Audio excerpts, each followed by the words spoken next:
শেহজাদের মা জানিয়েছে, সন্তানের বাবার কাছে উড়াল দিলেন চিত্রনায়িকা শবনম বুবলী। ঈদে মুক্তিপ্রাপ্ত মেগাস্টার শাকিব খান অভিনীত সিনেমা তাণ্ডব এখন দেশের গণ্ডি পেরিয়ে আন্তর্জাতিক প্রেক্ষাগৃহেও প্রদর্শিত হচ্ছে। ছবি প্রচার ও নতুন প্রজেক্টের প্রস্তুতির পাশাপাশি কিছু ব্যক্তিগত প্রয়োজনে বর্তমানে যুক্তরাষ্ট্রে অবস্থান করছেন ঢালিউডের এই শীর্ষ নায়ক। সম্প্রতি একাধিক নতুন চলচ্চিত্রে চুক্তিবদ্ধ হয়েছেন শাকিব খান। এরপর গত 13 জুলাই যুক্তরাষ্ট্রের উদ্দেশ্যে ঢাকা ছাড়েন মেগাস্টার।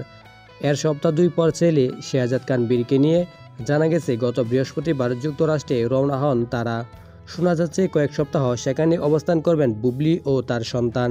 জানা গেছে প্রয়োজনীয় কিছু কাগজপত্রের কাজ সেরে নিতে চান বুবলী, তাই এই সফর। বিষয়টি নিশ্চিত করেছেন শাকিব খান। এক গণমাধ্যমে তিনি বলেছেন, শেহজাদের মা জানিয়েছে তারা যুক্তরাষ্ট্রে আসছে। শেহজাদের কিছু দরকারি কাজ আছে, তার মায়েরও আছে।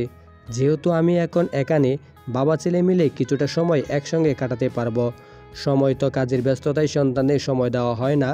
এবার চেষ্টা করব শেহজাদকে কিছু সুন্দর স্মৃতি উপহার দিতে। তিনি আরও বলেন, শেহজাদকে সেভাবেই সময় দিব যেমনটা এর আগে এখানে আব্রাহামকেও সময় দিয়েছিলাম। সবার কাছে আমি প্রিয় তারকা হলেও আব্রাহাম ও শেহজাদের কাছে আমি তাদের বাবা। এর 2 বছর আগেও শাকিব খান একই রকম অনুভূতি প্রকাশ করেছিলেন। তখন বলেছিলেন, আব্রাহামকে নিয়ে যুক্তরাষ্ট্রে সময় কাটিয়েছি, এখন শেহজাদের সঙ্গেও সেটা করতে চাই। আমার 2 সন্তানের প্রতি রয়েছে সম্মান, ভালোবাসা। উল্লেখযোগ্য, শাকিব খানের 2 ছেলে অপু বিশ্বাসের সঙ্গে তার প্রথম সন্তান আব্রাহাম খান জয় আর শবনম বুবলীর সঙ্গে দ্বিতীয় সন্তান শেহজাদ খান বীর। আব্রাহাম জন্ম নেয় 2016 সালে কলকাতায় আর শেহজাদ 2020 সালে যুক্তরাষ্ট্রে জন্মগ্রহণ করেন।